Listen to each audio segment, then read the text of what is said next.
ન્યૂઝમાં આપનું સ્વાગત છે। નાયબ મુખ્યમંત્રી હર્ષ સંઘવી માંજલપુર વિધાનસભાની પેટા ચૂંટણીના પ્રચાર માટે વડોદરામાં વીસીસીઆઈના ઉદ્યોગપતિઓ સાથે યોજી બેઠક। વીસીસીઆઈ કોમ્પ્લેક્સ ખાતે ઉદ્યોગપતિઓને મતદાન માટે કરી અપીલ। મતદાનના દિવસે ચાલુ દિવસ હોવાથી કામદારોને મતદાન માટે રજા આપવા અને વધુમાં વધુ મતદાન થાય તે માટે અપીલ કરી। આ સાથે જ હર્ષ સંઘવીએ ભક્તિ સાથે સામાજિક સંદેશ આપતા ગણેશ મંડળોને અભિનંદન પાઠવ્યા। ગણેશોત્સવને પ્લાસ્ટિક મુક્ત બનાવવા તમામ ગણપતિ મંડળોને અપીલ કરી। ગણપતિ સ્થાપના દરમિયાન સિંગલ યુઝ પ્લાસ્ટિકનો ઉપયોગ ટાળવા હાકલ કરી। સ્વચ્છ અને પર્યાવરણ મૈત્રી ગણેશોત્સવ ઉજવવા હર્ષ સંઘવીનો સંદેશ। શહેરને સ્વચ્છ રાખવા તમામ નાગરિકોને સહભાગી બનવા અપીલ કરી। ગણેશોત્સવ દરમિયાન સ્વચ્છતા જાળવી શહેરને સુંદર બનાવવાનો સંકલ્પ લેવાનો અનુરોધ કર્યો। ભક્તિ સાથે સ્વચ્છતા અને પર્યાવરણ સંરક્ષણનો હર્ષ સંઘવીએ સંદેશ આપ્યો। આ ઉપરાંત ડ્રગ્સ નિકાલ મામલે નિવેદન આપતા કહ્યું કે કચ્છ અને દહેજમાં 2212 કરોડના ડ્રગ્સનો નાશ કરવામાં આવ્યો છે। આજે દહેજ જઈને હું જાતે ડ્રગ્સ બાળીને આવ્યો છું। ડ્રગ્સની સાથે ડ્રગ્સ માફિયાઓનો પણ સફાયો કર્યો છે।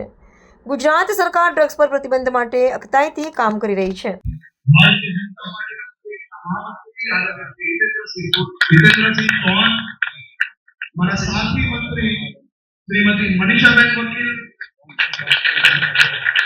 हमारा डंडर श्री बालकृष्ण भाई केतकर, श्री शब्दशरण भाई ब्रह्मट, श्री नितिन भाई ठाकर, उम्मीदवार श्री सतीश भाई पटेल, श्री रसिक भाई प्रजापति, डॉक्टर विजय भाई शाह, हमारा साथी धारासभ्य श्री केयूर भाई रोकड़िया, पूर्व मेयर दिलेश भाई, नकुलेश भाई, श्रीमती गीता बहन और उपस्थित सौ गणेश भक्तों ने हूँ बे हाथ जोड़ीने वंदन करूं છું।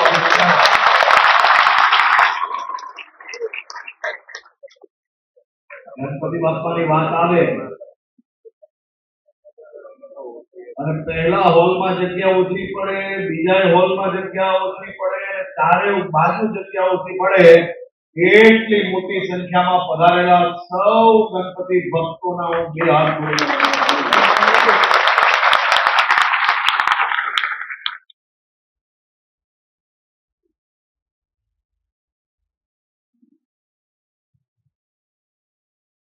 गणेश भक्तों ने जયારે गणपतिजीनी पूजा अर्चना विधि આપણે જ્યારે કરતા હોઈએ ત્યારે જરૂરથી લોકમાન્ય તિલકજીની યાદ તો આવે આવે ને આવે।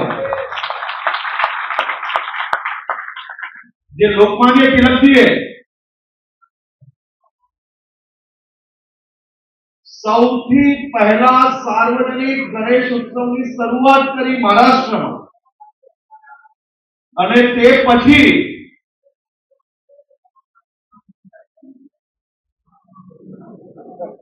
સૌથી પહેલા કયા શહેરમાં સાર્વજનિક ગણેશ ઉત્સવની શરૂઆત થઈ અને તે પછી લોકમાન્ય તિલકજીએ બરોડામાં આ સાર્વજનિક ગણેશ ઉત્સવની શરૂઆત કરાવી।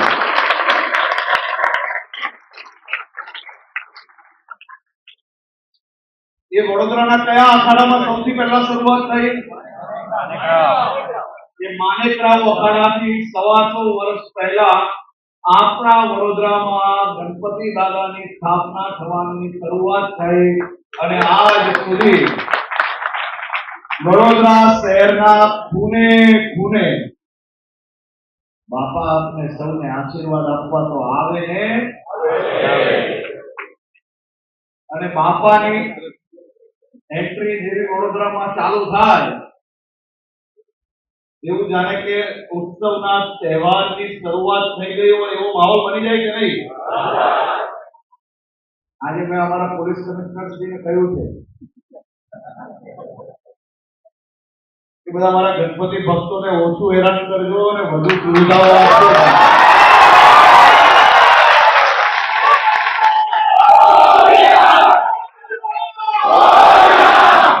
પાછું મને તમે કોઈ ફોન કરો અડધી રાત્રે મારે જાગીને એ લોકોને કેવું પડે એટલે તો પહેલેથી કહી દીધું। પણ તમે મને કહો કે ગણપતિ હોય કે નવરાત્રી આખી રાત ગરબા તમને બધાને રમાડવાની છૂટ અપાવી કે નહીં? અને વટથી રમાડ્યા કે નહીં? આ અનેક કોંગ્રેસિયાઓ એમને એવું લાગે છે કે નવરાત્રી એટલે ભારતીય જનતા પાર્ટીનો જ તહેવાર છે. એલા ભાઈ, તમે આ તો ગુજરાતની ઓળખ હતી, તમે ભારતીય જનતા પાર્ટીની બનાવી. આપણી ગુજરાતની સંસ્કૃતિમાં અંબાના ભક્તિમાં જયારે આખું ગુજરાત ગરબે રમતું હોય, હવે એ ગરબા રમવાનું મેં એવું કીધું કે મોડી રાત સુધી ગુજરાતના નાગરિકો ગરબા કેમ ના રમે? ગુજરાતમાં નહીં તો શું કરાચી જઈને રમે? હવે આ કોંગ્રેસે સીધું પેટમાં દુખ્યું. હજી 24 કલાક નથી થયા અને મારા નામની પીઆઈએલ હાઈકોર્ટમાં કરી નાખ્યો. મેં એ નક્કી કર્યું કે ગુજરાતના નાગરિકોએ ગુજરાતની આસ્થા, આપણા તહેવારો આ ઉજવવા માટે કોઈ 1, 2, 5 કોંગ્રેસીઓને ના ગમતું હોય કે 2 રોટલી ઓછી ખાય, આપણે તો વટથી ગરબા રમાડવાના.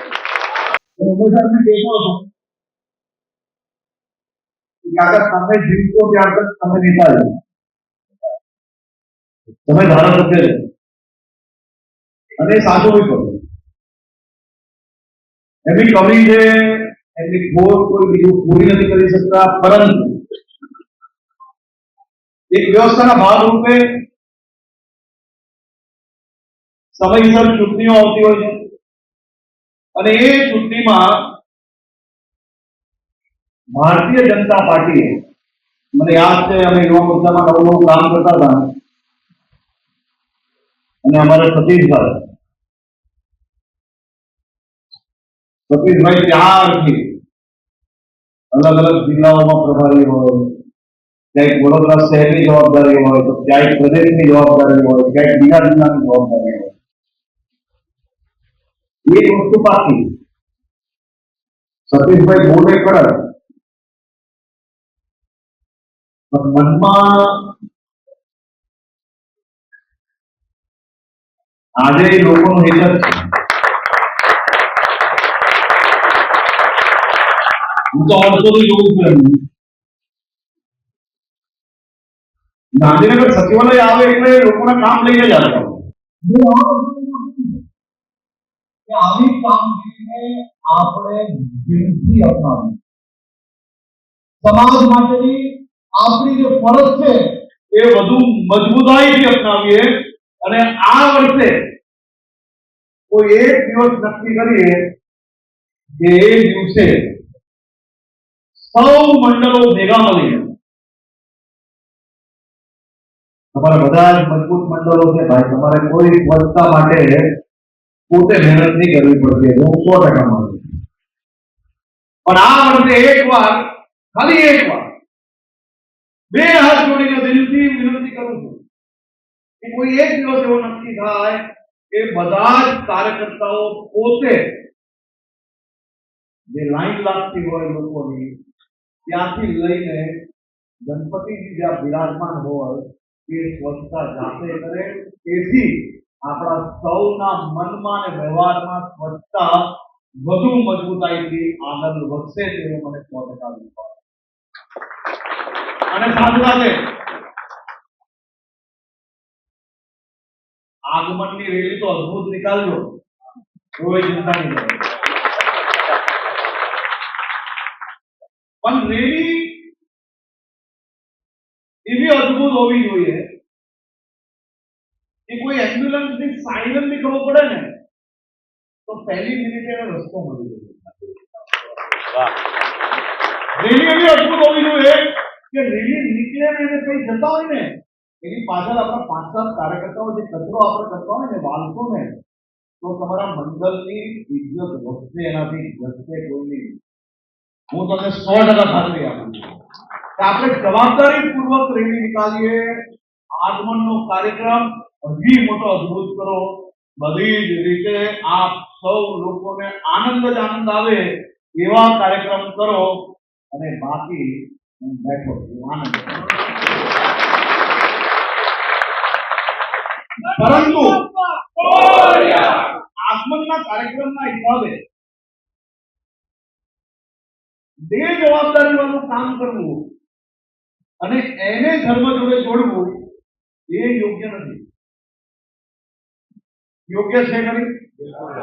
500 જણ નીકળેલા અને એક કોઈ હોય કે જેના મગજ પર ભાર ચડી ગયો હોય, બરાબર છે?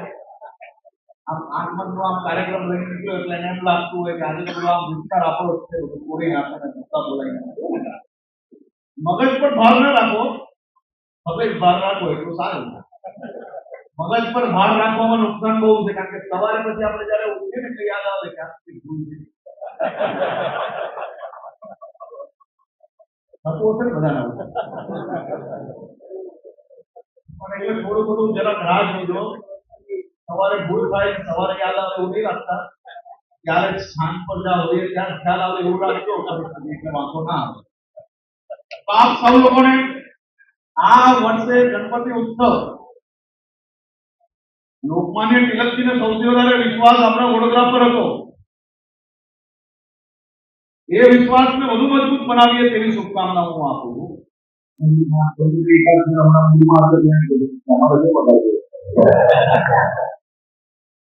આપણા ગણપતિજી ની જે સ્થાપના મોટા ભાગના વિસ્તારોમાં થાય એટલી આસ્થા છે. આપણા ધાર્મિક તહેવારોમાં શોભે એ પ્રકારના ગીતો હોવા જોઈએ.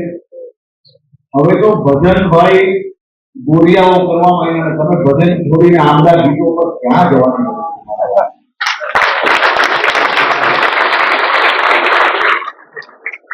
એટલે ભજન સિવાય નાચ વાંચવું જોઈએ. અને તમે બધા કહેતા હોય તો આપણે પોલીસને એમાં કડક કરી દઈએ, ભજન સિવાય વગાડે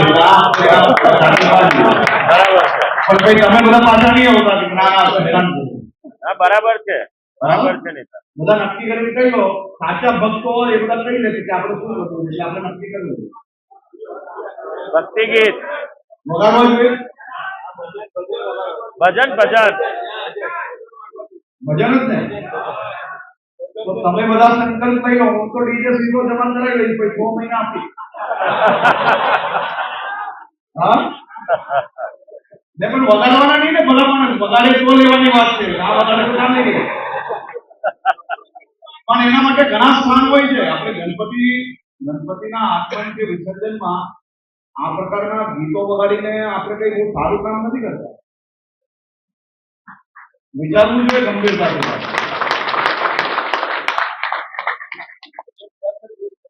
ભજન જોડે હોય દેશભક્તિ. આપણા સૌની વચ્ચેની એક ખૂબ જ લાગણીશીલ વ્યક્તિ, જેમને અનેક વર્ષોથી આ શહેરની સેવા કરી,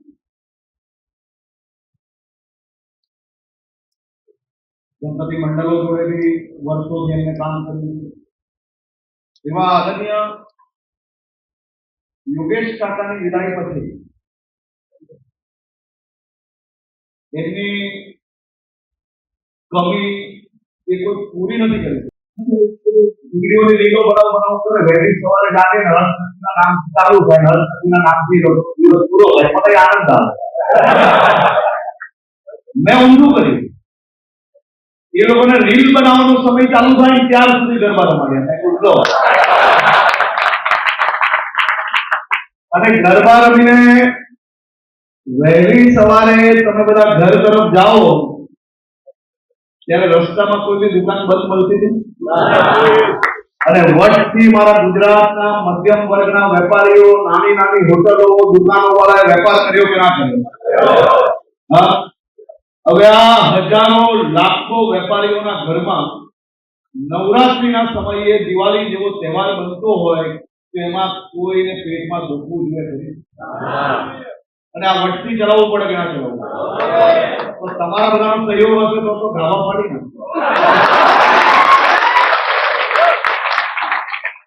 अपन बोल करे હું મારું કામ કરતું જાય તો દેખા જાય શું રહેતા બાકી તમારા બધાના આશીર્વાદ છે જ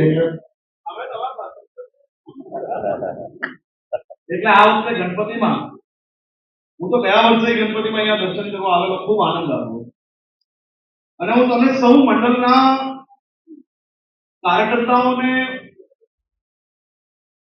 સાચા હૃદયથી અભિનંદન આપવા માંગુ છું.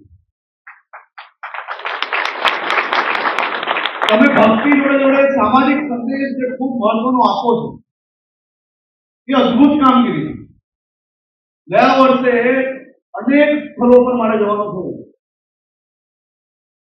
દરેક જગ્યા પર કોઈક ને કોઈક સામાજિક સંદેશ હતો જેની આજના સમયમાં અતિ આવશ્યકતા છે અને જે કામ તમે કરી રહ્યા છો એ અદ્ભુત કામગીરી છે.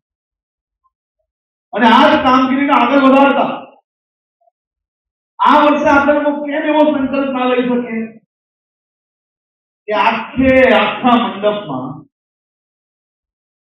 પ્લાસ્ટિક નામની વસ્તુઓનો વાપરતો નહીં. આખું વડોદરામાં ગણપતિજીની જે સ્થાપના કરી છે ને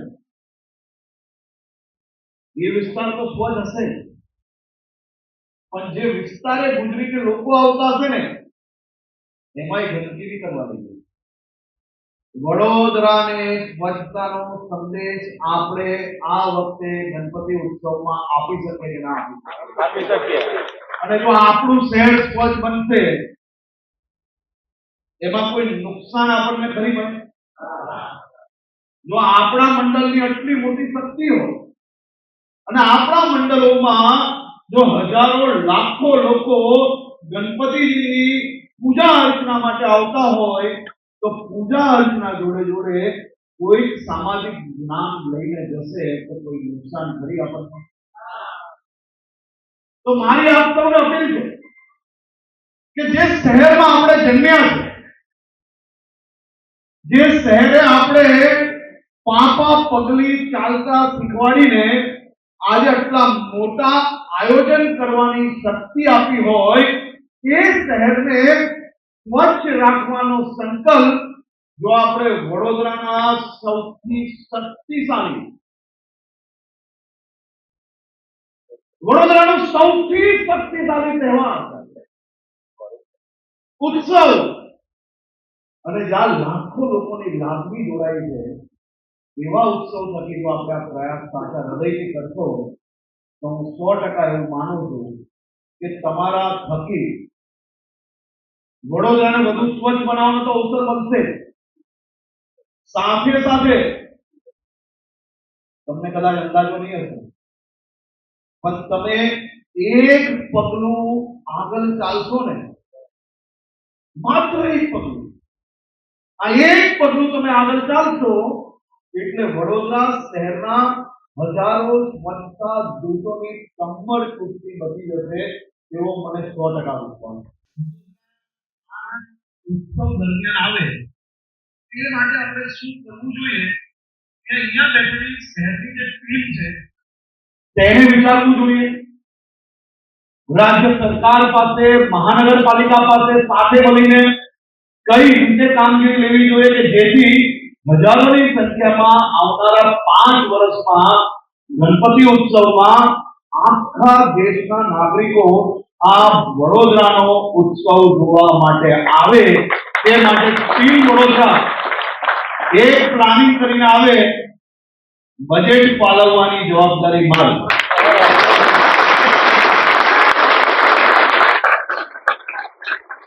એક મંડળ માટે આપવા માટે નહીં આવે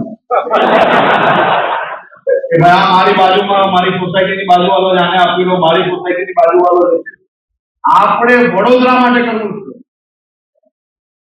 વડોદરા શહેરને મજબૂત કરવા માટે તમને કદાચ અંદાજો નહીં હશે કે તમારા આ ગણપતિ ઉત્સવમાં કેટલી તાકાત છે. મને અંદાજો છે, હું કેટલાય વર્ષોથી આવું છું અને હું જોઉં છું કે કઈ આસ્થા જોડે તમે લોકો આટલી મોટી વ્યવસ્થાઓ ઉભી કરી. પણ એને વધુ મજબૂત કરવા માટે હવે પ્લાન કરવો પડે. એને કઈ રીતે કરવું, કઈ રીતે આગળ વધારવું, 5 વર્ષનો પ્લાન બનાવીને 5 લોકોની જે આયોજન મંડળની કમિટી છે એમાંથી એક બે લોકો જે લાંબુ વિચારી શકે, જે 5 વર્ષ પછીનું વિચારી શકતા હોય એવા 25-30 લોકોની એક કમિટી બનાવીને આપણે એને દેશભરમાં આનો પ્રચાર કઈ રીતે કરવો એની વ્યવસ્થા એ રમત સાહેબ તમે બેસીને જરા કરાવડાવો. રમતભાઈ જરા પાછળ પર કરાવડાવી. આજે વડોદરા શહેરમાં ચેમ્બર ઓફ કોમર્સ ખાતે વડોદરા શહેરના વેપારી મંડળો જોડે બેઠક કરવાનો અવસર પ્રાપ્ત થયો. સૌ વેપારી મંડળો દ્વારા ભારતીય જનતા પાર્ટીના ઉમેદવાર શ્રી સતીશભાઈ પટેલ જોડે ખૂબ મજબૂતાઈથી જે પ્રકારે વ્યવસ્થાઓમાં કાર્યકર્તાની જેમ જોડાઈને ભારતીય જનતા પાર્ટીને ભવ્ય વિજય અપાવવા માટે કાર્ય કરી રહ્યા છે તે બદલ એમનો આભાર બી માન્યો. પછી વડોદરા શહેરના સાર્વજનિક ગણેશ ઉત્સવ મંડળો જોડે એક બેઠક કરવાનો અવસર પ્રાપ્ત થયો. સૌ મંડળનો ઉત્સાહ એ અદ્ભુત છે અને આ વર્ષે ફરી એકવાર આપણા વડોદરા શહેરના ગણપતિ ઉત્સવો જોવા માટે, ભગવાન ગણેશજીના દર્શન માટે માત્ર વડોદરા નહીં પરંતુ દેશની ખૂણે ખૂણેથી લોકો આવી શકે તે પ્રકારની વ્યવસ્થાઓ માટે વડોદરા શહેરની ટીમને બી ખાસ મેં આજે સૂચન કર્યું છે. સૌ મંડળો જોડે મળીને સામાજિક સંદેશને હજી વધુ મજબૂત કરવા માટે અમે કામ કરીશું. આભાર. મને આવતા અડધો કલાક એટલે જ મોડું થયું કારણ કે હું 2212 કરોડ રૂપિયાનું ડ્રગ્સ સલગાવવા માટે ગયો હતો. 2212 કરોડ રૂપિયાના ડ્રગ્સના ભૂક્કા બોલાવી લીધા છે અને આ ડ્રગ્સ વેચનાર લોકોના બી ભૂક્કા બોલાયા છે. મોટા ભાગના લોકો પર જે કોઈ આરોપ હતો એ આરોપ કોર્ટની અંદર સાબિત થયો છે. 65% જેટલો કન્વિક્શન રેશિયો આ વર્ષે આવ્યો છે, જે દેશભરમાં સૌથી નંબર 1 પર છે.